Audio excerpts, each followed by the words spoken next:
Ridgeview Foxes, Mrs. Dando here, your school counselor. You should know that by now. And I'm back with your Counseling in the Classroom lesson for this week.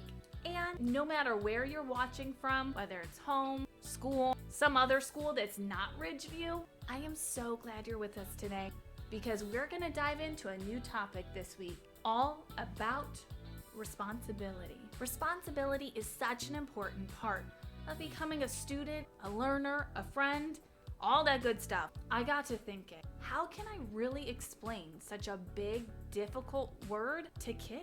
And then I remembered, I think I've got a pretty good recipe for responsibility. So I thought maybe you would want to watch an episode of Cooking with the Counselors. So sit tight and enjoy this episode of Cooking with the Counselors.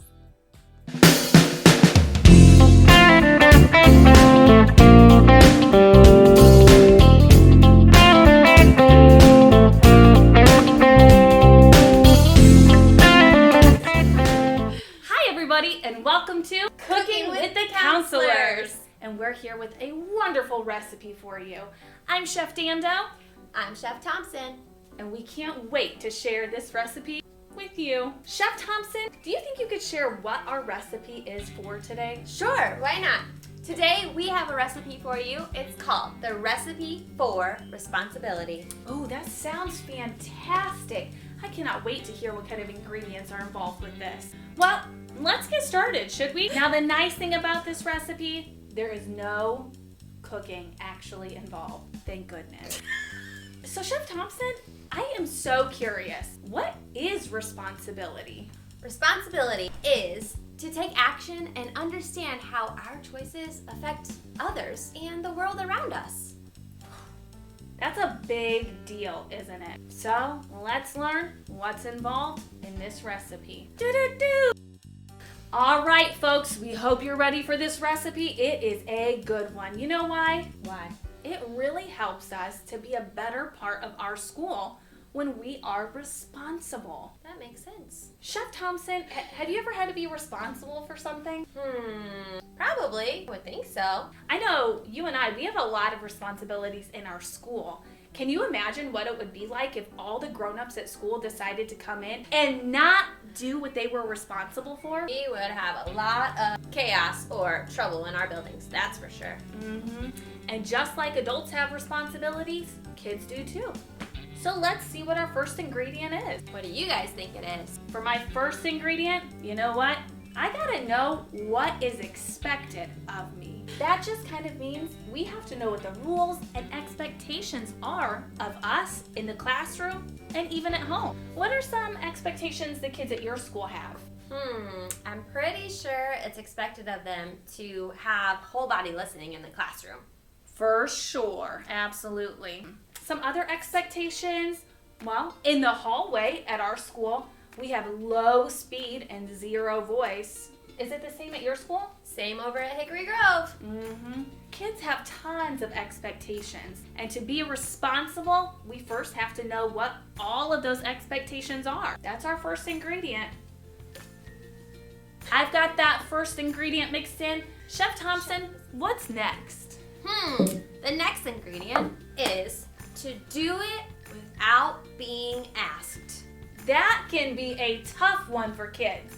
But if we're a responsible kid, we don't need a grown-up to tell us all the time. We can do it without being asked. It makes me think of that expectation you said. What was the expectation you said? Whole body listening? Whole body listening. You know, our teachers in the classroom shouldn't have to tell us all the time. Listening ears on. At some point, we just have to know to do it. Sometimes we might forget that ingredient, and that's okay. In order to make this the best recipe, though, it should be your goal to do it without being asked. That is a responsible kid. All right, let's see what our next ingredient is. A responsible kid sets goals. Let's put that in there. It's gluten-free goals too. Perfect. Now, friends, goal setting is a really big thing that you're going to be learning about in your classrooms. And also, we'll be sharing more about setting goals with you a little bit later this month. Don't worry if you don't understand that one yet. even though you might not understand exactly what it means to set a goal or everything about setting goals, you can start with setting a goal that is something simple. So, kind of like I just said in the last one about having whole body listening, you can set a goal for yourself that says, I am going to use whole body listening all day long. And that's a simple goal. You can set goals, you can attempt to achieve it, and that shows responsibility. What a great recipe so far. Let's see what our next ingredient is. We're almost there. Well, this next ingredient is a tough one, and it is keep commitments. Woo! Shake that in there, girl. What does that mean? A commitment is something that we said we were going to do. That means we do it. So if I wake up in the morning and I set that goal that I'm going to be a whole body listener at school, and I tell my mom that means I keep my commitment and I do it. That's responsibility. Responsibility and keeping your commitments could even look like something like maybe you told a friend last week that you would play with them this week at recess, and they were so looking forward to that. Now what happens if I don't keep my commitment and don't play with my friend? Ooh, not sure they can trust me. And I'm not using responsibility. This recipe is looking great. All right, well, this next ingredient is so key to responsibility. Do you know what it is, Miss Thompson? I think I might, but you tell me. Our next ingredient, do not blame others. How many of you have done this before? Me. Oops. Yeah. Blame would kind of be like this. Remember our goal of having whole body listening? Let's say I did not keep my commitment and I didn't have whole body listening. Blame sounds like this. I might go home and tell my grown-up at home, well, Chef Thompson was talking to me at the carpet, so that's why I didn't have whole body listening. I'm blaming Mrs. Thompson. I'm not being responsible. Blame is not the way to have a good recipe for responsibility. Don't do it. All right, things are looking pretty good over here, Chef Thompson. Let's see, what else do we need to add to this recipe? What about like making choices that are trustworthy? Is that important? I do think we should add that. Making choices that are trustworthy. That means I can count on you, can I? You sure can. Kind of like that example of maybe you telling a friend that you were going to play with them. I've got to do that. If I say it, then I'm going to do it, right? Whew, just do it. Nike should sponsor us, I think. All right, now, Chef Thompson, this last ingredient is the most important one. It's a pretty big one. Yes. In order to be a responsible student or even a responsible adult, the main ingredient, think it through. So to think it through, I asked myself 4 really important questions. The first question I ask myself before I do anything, is it safe? Chef Thompson, if it's not safe, am I doing it? Nope. Can you think of an example of something that might not be safe that would also show that you're not being responsible? I thought of one. You know how we said at both of our schools in the hallway, the expectation is low speed? I got some news to share with you. Oh no. Sometimes, at our school, kids don't follow that expectation. And I may have seen a kid or two slip and fall. It is true. It is true. So we always have to think before we make that decision. Is it safe? I'm thinking then the second part of thinking it through is probably, is it helpful or is it hurtful? What a good question. So you're saying before I make a choice, I need to ask myself, is it safe? And then also, is it helpful or is it hurtful? And I'm gonna guess if it's a hurtful choice, don't do it. So that next part of thinking it through is what are the possible consequences? Oh wait, Mrs. Dando, I have a question. This Yes. is important. Listen, Mrs. Dando, are consequences always bad? Ooh. What do you think? No, I don't think they always are. I have a lot of students that actually confuse this. They think when you hear the word consequence, it automatically means bad. But consequence just means the outcome, whether it is good or bad. So true. All right, this last piece of thinking it through is important. To really think it through, I need to ask myself, will this make me feel proud of myself. We have choices every day, Mrs. Thompson. We sure do. But at the end of the day, if we don't make ourselves proud, we probably shouldn't do it. So those are 4 really important questions to ask ourselves before we make a choice. And if we ask ourselves those things, I know we will have a good recipe for responsibility. We got this. For sure. Oh, we have a call coming in. I think one of our other counselors from the district is calling in right now. So let's take a listen to that. All Hey, right. counseling crew. Looks like a delicious recipe you have there. I'm calling in with a question from one of my students at Dunlap Grade School. My student wrote in to ask this question. I was supposed to sharpen all of the classroom pencils this morning when I got to school, but I completely forgot. When someone asked me why I didn't do it, I said, "It's not my fault. No one reminded me." Is this a good recipe for responsibility? Whew, so that is a great recipe question. So I'm gonna think back to those 4 questions we need to ask ourselves. Is it safe to not sharpen the pencils? You know, it's not really safe or unsafe. So I guess we could skip that question, right? Yep.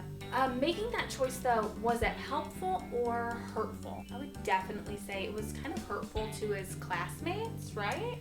And thinking back one more time to what we talked about before, when you're thinking about responsibility, you made a commitment to be the pencil sharpener. Yeah, we did not follow through on that commitment. Oh, it's probably a little hurtful. So we have to think about the consequences. The consequence of not sharpening the pencils and then blaming other people. Oof, you might not get to be that pencil sharpener anymore. And lastly, do you think they felt proud of themselves afterward? Probably not. So as far as whether or not that's a good recipe, I'm gonna say no. Oh, I think we're getting another call. All right, let's take a listen. Hey chefs, I've got a question from a student over here at Banner Elementary. The student wrote in and said, "I can't believe this happened. I've knocked over a lamp and it totally broke. No one saw it happen, but I was feeling super guilty. I spoke with my teacher and I told her what I did. Was that an okay recipe for responsibility?" Let's think that one through. Was it a safe thing to break the lamp? No, Probably not. probably not. But it sounds like this caller thought through the consequences of not telling somebody. So they made a choice to tell their teacher, and was that helpful or hurtful? 100% helpful. They owned up to their mistakes. Their teacher is going to trust them. Absolutely. That is huge. So yes, you broke a lamp, you feel embarrassed about that, but you were responsible, took accountability. Huge. Whoop! That was a great recipe. All right. Well, oh, one more call. Nice. All right, let's take a listen to that. Hey, chefs. I've got one more viewer question for you from a student at Dunlap Grade. This student says, I got home from school yesterday and knew that I needed to study for my science test. But I also told my friend that I could get on and play Roblox after school. So I decided to study first, even though my friend was waiting to play. What do you think about my recipe? Oh, wow. That's a tough one, ladies. But, ooh, this one's a doozy, you know? Now, this caller has a science test they need to study for, but they're so worried about breaking that commitment with their friend. What do you guys think is important or most important first? I think probably a little bit more responsible if you study for your science test first. So, you know, I think the most helpful choice would be study first and then make your commitment to your friend. Learning how to be responsible now is even going to help you, like when you go to middle school. Crazy stuff, I tell ya. Mrs. Thompson, this is smelling great. Now, the unfortunate thing is I don't have an oven. Aw, So, man. I know, I can't even cook it. But if you're mixing up some responsibility at home, be sure to tell your building school counselor about what you've been adding and make sure that you think it through. If you really want to be a responsible kid, that's the first step that you can take. Well, before we sign off today, Mrs. Thompson, anything else you want to share with the group? I think that's it. I'm excited for this recipe and I'm excited to see all of you responsible kids out there. Oh. I I am not baking that. It's been great to have you around, and we hope you join us next time for Cooking with the Counselors.